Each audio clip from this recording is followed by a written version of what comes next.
Hello प्यारे साथियों, तो कैसे हैं। उम्मीद करते हैं कि आप अच्छे होंगे। आज की इस क्लास में हम जानेंगे क्लास 12th हिंदी का फर्स्ट चैप्टर, जिसका लेखक है बालकृष्ण भट्ट।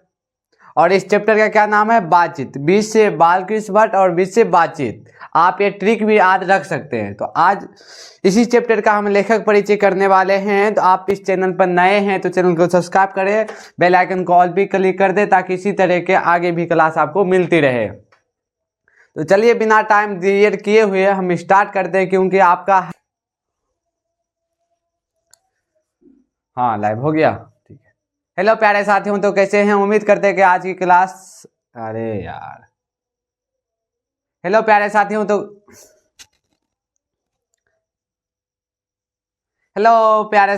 कैसे हैं। उम्मीद करते हैं कि आप अच्छे होंगे। आज की इस क्लास में हम जानेंगे क्लास 12th। जैसा कि आप थंबनेल में देख चुके होंगे, क्लास 12th फर्स्ट चैप्टर, जो कि गद्यांश में से फर्स्ट चैप्टर आते हैं बालकृष्ण भट्ट, जो इनका लेखक है। तो फर्स्ट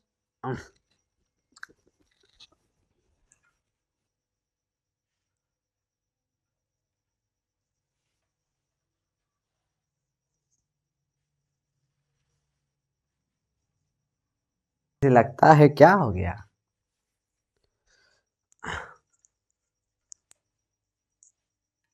हेलो प्यारे साथियों, कैसे हैं। उम्मीद करते हैं कि आप अच्छे होंगे। आज की इस क्लास में हम जानेंगे class 12th Hindi first chapter. इनका लेखक कौन है? बालकृष्ण भट्ट। और इस चैप्टर का क्या नाम है? बातचीत। 20 से बातचीत और 20 से बालकृष्ण भट्ट। ये ट्रिक आप नाम आज भी रख सकते हैं। इस चैनल पर आप नए हैं तो चैनल को सब्सक्राइब कर दीजिए, बेल आइकन को ऑल पे क्लिक कर दे ताकि हमारा पूरा साल भर का सफर आपके साथ और मेरे साथ हो। तो आपका इसी तरह का आप अगला क्लास भी आप चाहते हैं तो चैनल को सब्सक्राइब करके रखिएगा, ताकि आपका सभी विषयों का पढ़ाई सबसे पहले क्लास आप तक पहुंचे। तो उम्मीद करते हैं कि आप जरूर कर दिए होंगे। ठीक है। और शेयर लाइक करके कमेंट बॉक्स में आप जरूर बताइए लास्ट में कि आपको क्लास कैसा लगा। ठीक है। तो चलिए बिना स्टार्ट करते हैं लेखक परिचय याद करने का प्रयास करते हैं। आप अच्छे से देखोगे ना तो क्लास में ही आपको याद हो जाएगा। तो आप इधर उधर ध्यान हटका के आप सिर्फ क्लास में देखिएगा, तो आपको दोबारा पढ़ने की आवश्यकता नहीं पड़ेगा। आप क्लास में ही आपको याद हो जाएगा, इतना हम दावा कर सकते हैं। और आप भी मेरे साथ वादा कीजिए कि आप क्लास में ही याद करके जाओगे। तो उम्मीदें टिकी रहनी चाहिए क्लास में। तो देखते हैं आज हमारा क्लास 12th का फर्स्ट वीडियो है। ठीक है। फर्स्ट क्लास है हिंदी के लिए, बेसिक हिंदी के लिए मेरा फर्स्ट क्लास है। तो आप ध्यान पूर्वक जरूर देखिएगा। आप अभी से ध्यान लगा के पढ़ते हैं तो आपको फर्स्ट दिन जब स्टार्ट करते हैं ना अच्छे से, तो आपके साल भर आपको अच्छे से होंगे। तो चलिए जानते हैं क्लास 12th। क्लास या 12th का है, आप तो जानते हैं, इसका तो उतना जिक्र करने की आवश्यकता नहीं। सब्जेक्ट क्या है? तो सब्जेक्ट आप थंबनेल देख ही पा रहे होंगे कि आज की हिंदी है। ठीक है। और यह गद्य खंड है। कौन सा बाबू है? गद्य खंड है। चैप्टर की बात कर रहे हैं, हम अध्याय की बात करें तो अध्याय कौन है बाबू? 1 है, 1 है। ठीक है। और इस चैप्टर का क्या नाम है? बातचीत। इनका लेखक कौन है बताइए? बालकृष्ण भट्ट। और इस क्लास का मुख्य उद्देश्य क्या? लेखक परिचय। ठीक है। और फर्स्ट हम बात करेंगे इनका जन्म कब हुआ था। तो जन्म 23 जून 1844 ईस्वी में हुआ था। ठीक है। और निधन 20 जुलाई 1914 ईस्वी में हुए थे। निवास स्थान इसका इलाहाबाद उत्तर प्रदेश थे। इनका निवास स्थान यानी जहां पर रहते थे, इनका कहाँ था? इलाहाबाद उत्तर प्रदेश। अब इनके माता और पिता का नाम जानेंगे क्या थे। तो माता का नाम पार्वती देवी थे और पिता का नाम बेनी प्रसाद भट्ट। पिता एक व्यापारी थे और माता सुसंस्कृत महिलाओं, जिन्होंने बालकृष्ण भट्ट जी के मन में अध्ययन की रुचि जगाई। अध्ययन की रुचि जगाई के कहने का मतलब यह है कि उनको पढ़ने के लिए प्रेरित किया, सिखाया। समझाया और बताया बातें में आपको अच्छा नहीं लगते होंगे। उनको बार बार प्रयास करने के बाद जब आप क्लास करते हैं, जब बार बार आप सीखते हैं तो आपके एक्सपीरियंस और आदत भी हो जाते हैं ना, तो इसलिए क्लास करने में आपको मन लगेगा। ठीक है, जब उनको बार बार बताएंगे बेटा ये आपके लिए सही है तो आप क्यों नहीं करोगे। तो इसी तरह क्लास भी आपका है ना, फर्स्ट दिन थोड़ा सा दिक्कत आपको लगेगा। ठीक है, तो इसीलिए आप थोड़ा शांति बना के रखिए कि आप ये सोच के बैठिए कि हमारा पहला दिन है तो क्लास हमको जो है ना अभी मतलब बोरिंग लगेगा, तो हम बोरिंग तो लगने नहीं देंगे, ये आपका मन में होगा। ठीक है, बहुत ही शानदार क्लास है। अध्ययन की रुचि जगाई, आपने यहाँ तक तो आप समझ गए होंगे, उम्मीदें करते हैं कि आप जरूर समझे होंगे। तो इसका ट्रिक क्या है, फर्स्ट चैप्टर का तो आपका चैप्टर का नाम और लेखक का नाम कभी भी ना भूलिएगा। ठीक है, बी से बातचीत मतलब ब से बातचीत और ब से बाल कृष्ण भट्ट। और यह कौन सी है बताइए, आप जरूर बताइएगा। ठीक है, ये क्वेश्चन आपके लिए है। अध्ययन की रुचि एवं लालसा जगाई, यहाँ तक तो होगी। आप देखिए इनका शिक्षा, जब इनका माता का नाम जान लिए, देखिए माता का नाम क्या था, पार्वती देवी। ठीक है, जब इनका माता का नाम जान गए, पिता का नाम जान गए, पिता क्या करते थे, उनके माता जी क्या थे बताइए। माता एक सुसंस्कृत महिलाओं थी जिन्होंने बालकृष्ण भट्ट जी के मन में अध्ययन की रुचि जगाई। पिता एक व्यापारी थे, पिता क्या थे, पिता एक व्यापारी थे और पिताजी का नाम क्या नाम था, बेनी प्रसाद भट्ट। और चैप्टर का क्या नाम है बाबू, चैप्टर का नाम बालकृष्ण भट्ट है। उनका जन्म कब हुआ था बताइए, बताइए कब हुआ था 23 जून 1844 ईस्वी में हुआ था। निधन कब हुआ था बताइए, 20 जुलाई 1914 ईस्वी में हुआ था। इनका निवास स्थान कहाँ है, तो इलाहाबाद उत्तर प्रदेश। निवास स्थान कहाँ है, इलाहाबाद उत्तर प्रदेश। इस चैप्टर का क्या नाम, बालकृष्ण भट्ट। और चैप्टर का क्या नाम है, बातचीत।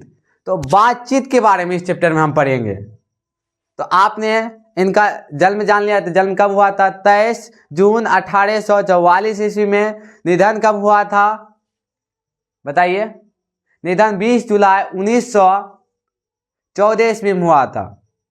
निवास स्थान कहाँ है इनका, तो इलाहाबाद उत्तर प्रदेश।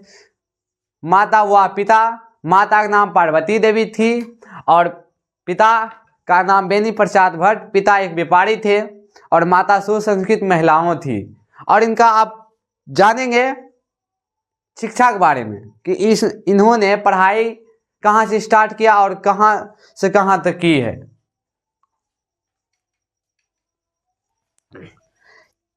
पढ़ाई की बात करते हैं, शिक्षा की बात करते हैं, तो प्रारंभ में बबुआ शुरू में संस्कृत का अध्ययन यानी कि संस्कृत का पढ़ाई 1867 में मिशन स्कूल में।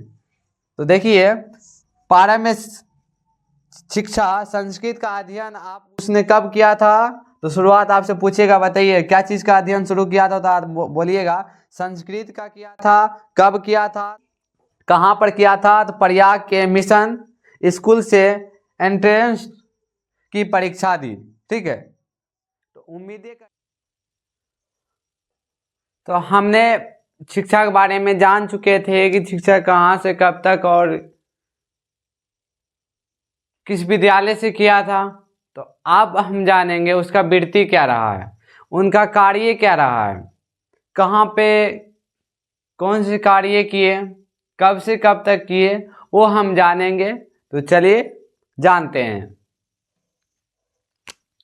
इनका वृत्ति। वृत्ति का मतलब होता है कार्य, मतलब काम करना। ठीक है, काम करना। तो उन्होंने 1869 से 1875 तक, ठीक है, 1869 से 1875 तक प्रयाग के मिशन स्कूल में, मतलब प्रयाग के मिशन स्कूल में अध्यापन यानी कि अध्यापन रहे। ठीक है, उम्मीदें करते हैं कि आप समझ गए होंगे। देखिए 1869 से 1875 तक प्रयाग के मिशन स्कूल में अध्यापन रहे। ठीक है, 1869 से 1875 तक रहे, यानी कि लमसम इसका बात करें तो आप जोड़ सकते हैं ये लमसम 6 साल काम किए। अब देखिए 1885 में प्रयाग के CAB स्कूल में संस्कृत का अध्यापन, देखिए CAB स्कूल में संस्कृत का अध्यापन भी रहे हैं। ठीक है। 1888 ईस्वी में कार्यस्थ पाठशाला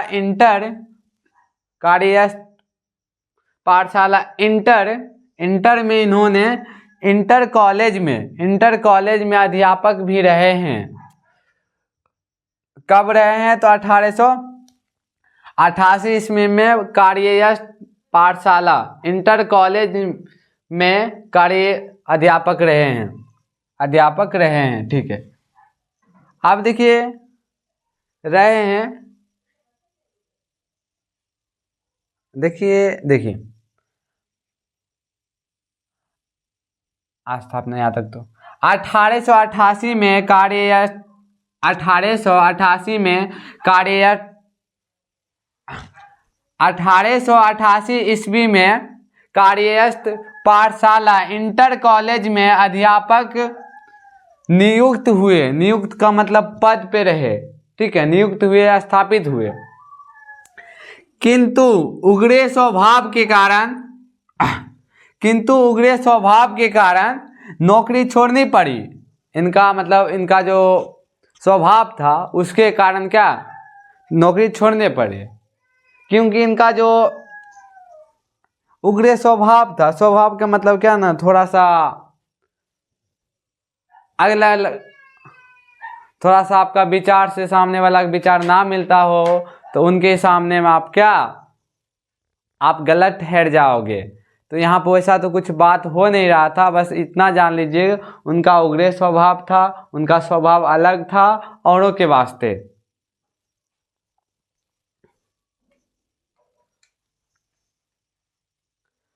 तो आपसे क्वेश्चन में पूछेंगे, बताइए किनके कारण नौकरी छोड़ने पड़े, तो आप बोलिएगा उग्र स्वभाव के कारण नौकरी छोड़नी पड़ी। और उसके बाद उन्होंने लेखन कार्य पर ही निर्भर रह गए। उसके बाद जब नौकरी से रिटायर हो गए, नौकरी छोड़ दिए, तब उन्होंने लेखक कार्य पर क्या हो गया, पूरा टाइम बिताया और टाइम पूरा नियुक्त हो गए हमेशा के लिए। अब इसका स्थिति क्या रहे हैं उनके बारे में जानेंगे, विशेष परिस्थिति। ठीक है। अब देखिए कुछ आप तो इन्होंने शिक्षा भी ग्रहण कर लिया, नौकरी भी पा लिया था, नौकरी से रिटायर भी हो गया था। ठीक है। और जब इनका अब कार्य तो आपको पता ही है। ठीक है। अब इसका स्थिति क्या रहा, स्थिति अच्छा खराब तो सब रहते हैं ना, तो चलिए वही करा। विशेष का मतलब स्पेशल परिस्थिति पिता के मृत्यु के बाद पैतृक व्यापार संभालने के नाम पर गुरु कलह, ठीक है, का सामना। आप देखिए विशेष परिस्थिति का मतलब होता है स्पेशल टाइम। ठीक है। पिता के जब उनका निधन हो गया था, पिताजी के जब निधन हो गए, तो वह पैतृक व्यापार संभालने के नाम पर गुरु ठीक है, गुरु कलह, ठीक है, गुरु कलह का सामना, ठीक है, सामना किया। ठीक है। और तेकर बाद पैतृक घर छोड़कर, यानी कि वो अपना घर छोड़कर घोर आर्थिक संकट से जूझते हुए उन्होंने, घोर परिस्थिति कारण कठिनदायक समय को झेलते हुए उन्होंने हिम्मत से काम लिया, जज्बे से काम लिया, समझदारी से काम किए। ठीक है। काम के लिए और साहित्य के प्रति समर्पित रहे, हिम्मत से काम लिया। ठीक है। होशाबाश में काम किया और हिम्मत से साहित्य के प्रति समर्पित रहे, हिम्मत से काम लेते हुए साहित्य के प्रति समर्पित रहे। तो अब इनके रचनात्मक के बारे में जानेंगे। ठीक है। अब इनके रचनात्मक के बारे में जानेंगे। ठीक है। तो तो अब इनकी रचना के बारे में पढ़ते हैं। रचना सहक्रियता। भारत तेंदु हरिश्चंद्र की प्रेरणा से हिंदी वंदनी सभा प्रयाग की ओर से 1877 में हिंदी प्रदीप नामक मासिक पत्र क्या किया, निकाला, शुरू किया निकालना।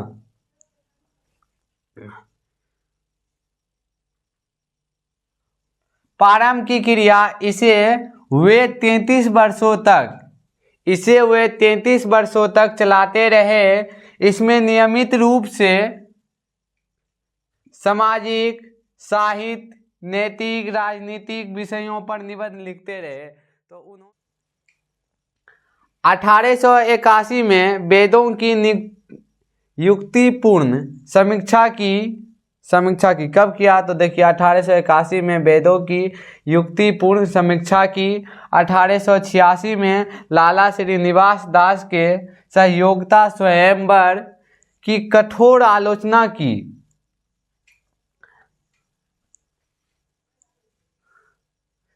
जीवन के अंतिम दिनों में हिंदी शब्दकोश के संपादन के लिए श्याम सुंदर दास द्वारा काशी आमंत्रित किए, ठीक है, किंतु अच्छा व्यवहार ना होने पर अलग हो गए। इनको आमंत्रित किसने किया, तो श्याम सुंदर दास काशी से आमंत्रित किया, इनको बुलाया, किंतु उनका स्वभाव अच्छा नहीं था। अच्छा ना होने के कारण इन्होंने क्या हो गया, अलग हो गया। उम्मीद करते हैं कि आप जरूर समझ पा रहे होंगे। तो अभी तक आप चैनल को सब्सक्राइब नहीं किए हैं तो चैनल को सब्सक्राइब आप जरूर कर दीजिएगा। आपका एक सब्सक्राइब हमको मोटिवेशनल होते हैं, अगले वीडियो प्रेरित करते हैं बनाने के लिए, क्योंकि हमने तो किसी तरह के कोर्स लॉन्च नहीं किए हैं, तो हमें तो कहीं से पैसा तो आ नहीं रहा है, ठीक है। हमारा मुख्य उद्देश्य पैसा नहीं लेना, आपका मुख्य उद्देश्य मेरा मुख्य उद्देश्य है आप तक अच्छी शिक्षा पहुंचाना, ठीक है। तो आप चैनल को सब्सक्राइब आप जरूर कर दिए होंगे, उम्मीद करते हैं।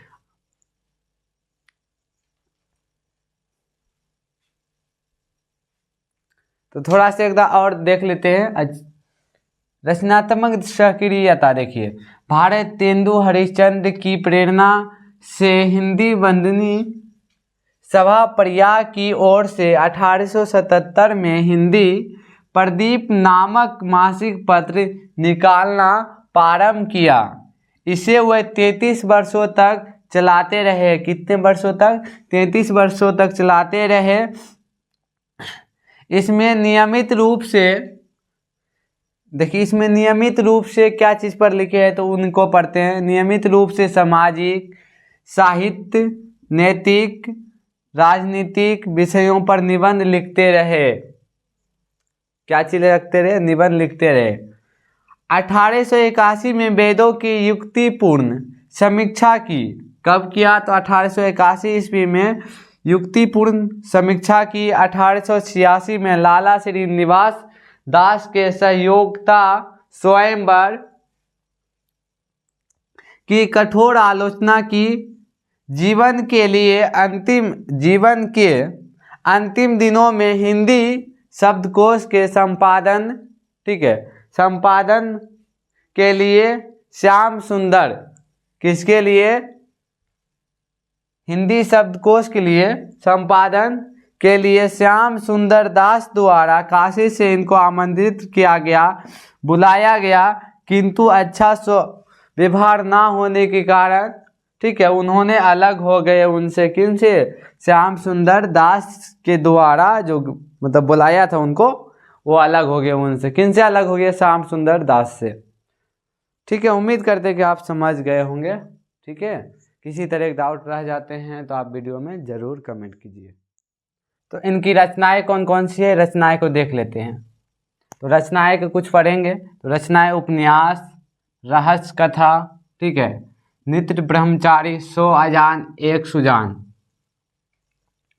गुप्तबेरी, रसातल यात्रा, उचित दक्षिणा, हमारी घड़ी, सद्भाव का अभाव,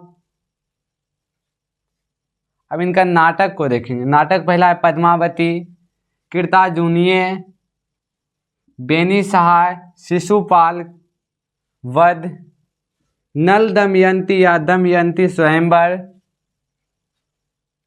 शिक्षादान चंद्रसेन, सीता वनवास, पतित पंचम, मेघनाथ वध, कटर सुम की एक, कटम सुम के एक, रोगी और एक वैद, रेल का विकट, खेल विवाह आदि, ये सब इनकी रचनाएं हैं। प्रसन्न, जैसा काम वैसा परिणाम, नई रोशनी का विश्व, आधार देखिए, हाँ आचार होगा, आचार बिंडवन आदि। निबंध लगभग इन्होंने 1000 के आसपास लिखे हैं, जिनमें से 100 से ऊपर महत्वपूर्ण हैं। जिनमें से 100 से ऊपर बहुत महत्वपूर्ण भट्ट निबंध माला नाम से 2 खंडों में एक संग्रह प्रकाशित हैं। 2 खंडों में एक संग्रह प्रकाशित हैं। उम्मीद करते हैं कि आप समझ गए होंगे। वीडियो को सब्सक्राइब करके बेल आइकन को ऑल पे क्लिक कर दें, ताकि इसी तरह की वीडियो आगे भी आपको सबसे पहले मिले। ठीक है, तो अगला कहानी की क्लास करने के लिए चैनल को सब्सक्राइब करके रखिए, ताकि आपकी सबसे पहले आप तक क्लास पहुंचे। तो तब तक के लिए धन्यवाद। मिलते हैं अगले वीडियो में।